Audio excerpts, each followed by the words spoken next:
এখন বাজার থেকে নিয়ে এসেছি কাতলা মাছ। কাতলা মাছগুলিকে কিভাবে রান্না করছি ভিডিওতে দেখতে থাকুন। মাছগুলির মধ্যে লবণ আর হলুদ দিয়ে এগুলিকে মেখে নিয়েছি। কড়াইটা গরম হওয়ার পরে তেল দিয়েছি, তেলটাও গরম হয়ে গেছে।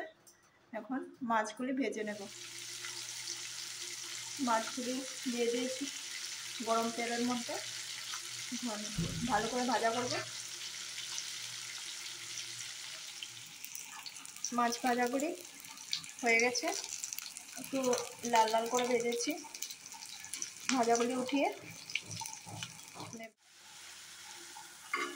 এখানে দিয়ে দিয়েছি পেঁয়াজ, পেঁয়াজ দিয়ে পরিমাণ মতো লবণ দিয়ে দিয়েছি। পেঁয়াজগুলি হালকা ভাজা হবে যখন, তখন হলুদ, জিরা আর লঙ্কার গুঁড়ো অ্যাড করে দেব। সব মশলাগুলি দিয়ে দিয়েছি। এখন এটাকে ভাজা ভাজা করবো। এগুলিকে যখন ভাজা হয়ে যাবে, হালকা লাল লাল হয়ে যাবে, তখন গরম করে রাখা জলটা দিয়ে দেব। আমি সবসময় তরকারিতে গরম করে জল দিই, তাহলে তরকারির টেস্টটা যায় না। আর ঠান্ডা জল দিয়ে দিলে তরকারিটা টেস্টটা কমে যায়, আমার কাছে এরকম মনে হয়।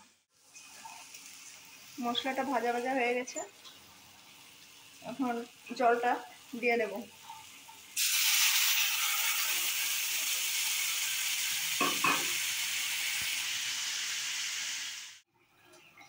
জাল উঠে গেছে, ঝোলটা ফুটছে। এখন মাছগুলি দিয়ে দেব। এখন আমি মাছগুলি দিয়ে দিচ্ছি। মাছগুলি দেওয়ার পরে আর একটু সময় জাল হবে, তারপর আমার তরকারি রান্না কমপ্লিট হয়ে যাবে।